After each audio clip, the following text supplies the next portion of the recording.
Hi, I'm Gloria, a 36-year-old office worker balancing the ups and downs of daily life. My husband Matthew and I recently celebrated our 8th wedding anniversary, and almost immediately after we tied the knot, we became parents. Our daughter, the brightest part of our lives, is about to turn 8.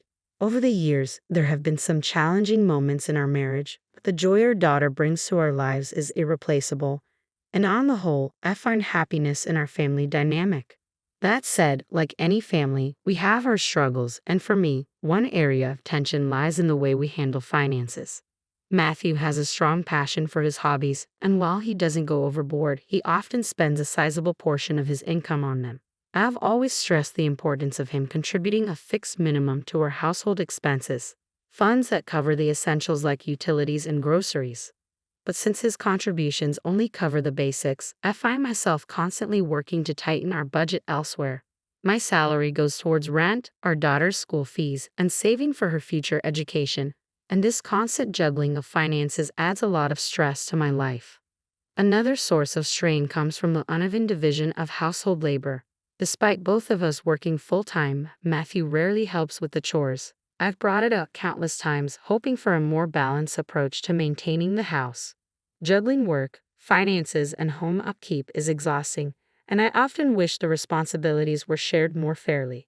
Despite this, I stay positive, focusing on creating a warm, nurturing environment for our daughter. As she grows, I hope we can show her the importance of teamwork and responsibility, making adjustments as we go to better support each other. It's not a perfect situation, but I'm committed to making the best of it. When I ask Matthew to help around the house, his go-to excuse is that the tasks would take him too long, and it's easier for me to handle them myself. Over time, I've taken on all the household responsibilities alone. We had our daughter soon after getting married, but Matthew was often absent when it came to her upbringing.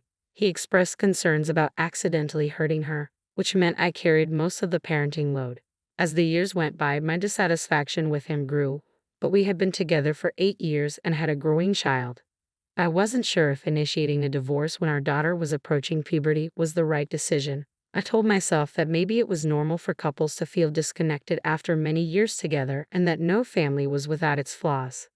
But a recent incident with my sister-in-law made me seriously reconsider our marriage. One day, she showed up at our door looking visibly distressed. "Gloria, I'm sorry, but I need to stay here for a bit. There's been an issue with Ryan," she said, clearly upset. I was worried and asked if something had happened with her husband. She hesitated and tried to change the subject, which left me feeling uneasy and desperate for more information. Later that night, when Matthew returned from work and we had put our daughter to bed, we all sat down to talk. "So, what happened?" I asked, looking at my sister-in-law. I asked her what had happened, and she hesitated before replying. "Well, Ryan just snapped. He said, out of nowhere, that he wants a divorce." I was stunned. I had always thought of Ryan as a calm, stable, and sincere person, so this sudden outburst didn't make sense. I pressed her for more details, asking, "Why did he get so angry?" She seemed defensive, her voice rising with panic. "Why are you asking me that?" she retorted. A thought crossed my mind. Perhaps she had done something to provoke him. Her avoidance only fueled my concern. "What do you mean? Why am I asking?" I responded. "Why are you defending him? Are you involved with him or something?" Her accusation caught me off guard, but I quickly denied it. "Of course not," I said. "I'm not involved with Ryan." Matthew, overhearing the exchange, laughed off her suggestion. "That's impossible," he said. "She barely has time for anything outside of her responsibilities. And besides, she always leaves her phone out in the open." Despite my husband's defense, frustration bubbled inside me. My life was a constant whirlwind of work, household chores, and caring for our daughter. After long days, I barely had the energy to check my phone, let alone engage in anything like an affair. Still, my sister-in-law insisted she didn't know why Ryan was upset. We agreed it would be best to talk directly to him to clear things up. A little later, Ryan arrived at our house. My sister-in-law, still uneasy, decided to step out and give us some space. Ryan, looking apologetic, expressed regret over the turmoil he'd caused. "I'm really sorry for all the trouble," he said earnestly, his calm demeanor confirming my belief that he wasn't the type to make rash decisions. "Ryan, I just don't understand," I said, pressing him. "You've only been married for a year. Isn't asking for a divorce a bit extreme? There has to be a reason. Ryan took a deep breath before revealing the shocking truth. The reason is that she spent all of my savings, $110,000, without telling me. I felt the air leave the room. You saved $110,000 and it's all gone in just 1 year, I said, my voice betraying my disbelief. That's about $5,500 every month. How did that happen? Ryan explained that he had been carefully managing their finances, allocating just enough from his monthly income to cover all their living expenses.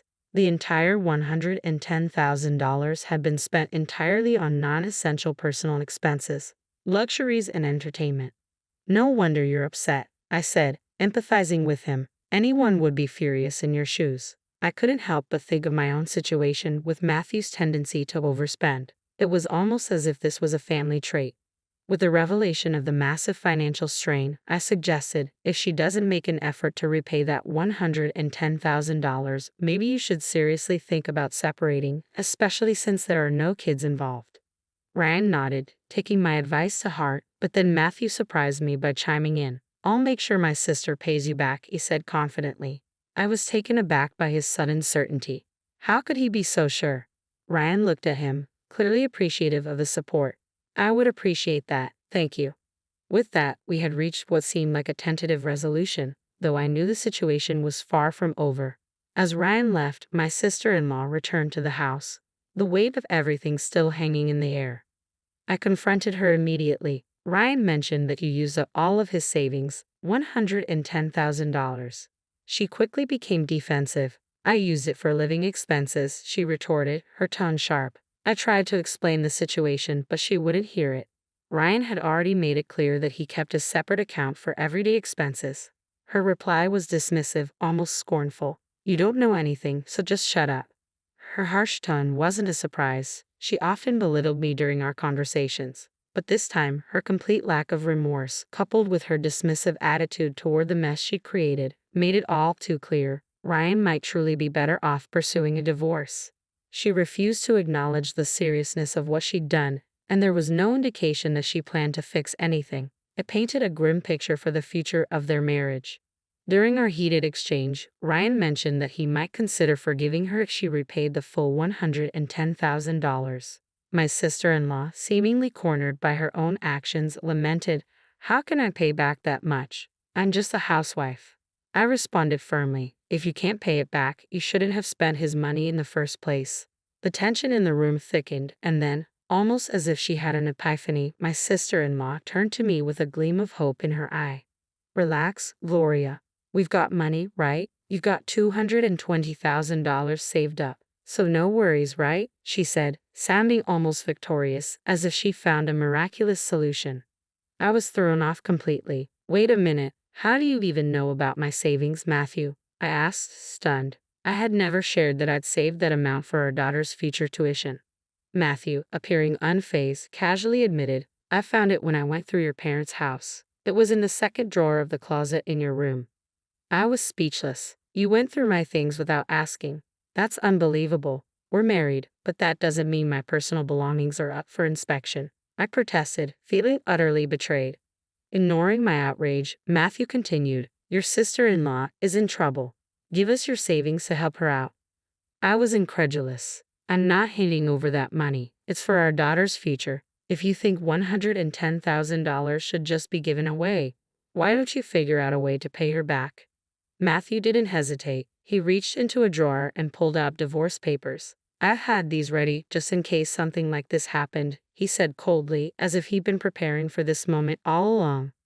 My frustration boiled over. "You've got some nerve trying to manipulate the situation like this," I snapped. "That's exactly what I've been wanting to say to you," I added, my voice shaking with the weight of my anger. Then, with chilling finality, Matthew filled out the papers and said, "I'm serious. We can get a divorce anytime you want." To my shock, my sister-in-law, watching the drama unfold with an almost gleeful grin, piped up. "Well, I'll be one of your witnesses," she said, scribbling her name on the form as if she were signing a trivial document. "You can either pay me the $110,000 or we can get a divorce," Matthew threatened, as though he were cornering me into a choice. I was astounded by their boldness and manipulative tactics. But rather than giving them the satisfaction of seeing how deeply their words cut, I feigned compliance, allowing the moment to pass without escalating things further. The next day, I prepared myself for whatever came next. I decided to take control of the situation and invited some important figures, my in-laws and Ryan, to our home. When they arrived, Matthew was immediately baffled. "Ryan, why are you here?" "Mom, Dad, what's going on?" he asked, his confusion palpable. Before Matthew could say anything more, his father interjected, his voice calm but firm. "Matthew, don't embarrass yourself any further." He then turned to me and added, "Gloria, I'm truly sorry about my son and daughter's foolish behavior." Ryan also spoke up, his tone sincere. "I must apologize to Gloria," he said. Their apologies were like a bombshell, but the tension didn't subside. Matthew, still bristling, tried to assert himself. "Why are you two apologizing? You should be quiet." Ignoring him, his father continued. "We went through your room, Matthew, and we found stacks of expensive bags and jewelry." His mother added, "Ryan asked us to look into it, and it's clear you've had a habit of hiding expensive purchases from us since you were young." The revelations hit like a ton of bricks, and Matthew's deceit became undeniable. His mother, facing the mounting evidence, finally said, "I can't stay married to you anymore." The tide had turned dramatically. The extent of Matthew's financial misconduct had been exposed, and my earlier concerns now seemed justified in an entirely new light. The situation took another turn when it came out that my sister-in-law had falsely claimed she used the $110,000 for living expenses. "I want you to pay me back the $110,000, Ryan demanded firmly, to everyone's shock, especially Matthew's. "I've already taken steps," Ryan continued. "Matthew, you're getting a divorce too. Gloria already filled out the divorce papers, and I signed as a witness. We just submitted them together." My sister-in-law's declaration was defiant. Matthew was furious. "I won't allow that," he exclaimed. I couldn't hold back my frustration. "You won't allow it? What are you talking about? You're the one who's been threatening divorce and trying to make Gloria, who has nothing to do with your sister's debts, take responsibility for everything. You are despicable. Gloria is my wife, not your property." I shot back. "She wasn't born into your family. She's essentially a stranger to you. You should show her more respect and care." Ryan chimed in, his voice steady. "I'm with Gloria on this. You're completely out of line." Faced with such a direct and reasonable argument from my parents-in-law, Matthew was left speechless, his head lowered in shame. My sister-in-law, visibly shaken, stood by silently, overwhelmed by the turn of events. Thankfully, my parents-in-law helped steer the conversation, assisting both Ryan and me in navigating through the divorce without further complications. In an attempt to make amends, my sister-in-law sold off as many luxury goods as she could, raising about $45,000 to repay Ryan. The remaining $30,000 was covered by my parents-in-law, who would now closely supervise her repayment of the debt. This arrangement brought some balance and ensured she would be held accountable for her actions, while allowing Ryan and me to move forward and start fresh. After the divorce, my sister-in-law found herself in a difficult financial position. She now works tirelessly from dawn till dusk, struggling to pay off the debt she incurred from mismanaging her former husband's savings. Her days are long and exhausting, leaving little room for rest. As for my ex-husband, the divorce forced him to make some significant changes. I arranged for him to provide child support, which he has been able to pay consistently despite his circumstances. However, I've heard through the grapevine that he continues to live alone in a modest apartment. His salary, though decent, is stretched thin by his rent, living expenses, and child support payments. Eventually, the financial strain forced him to move to a cheaper apartment.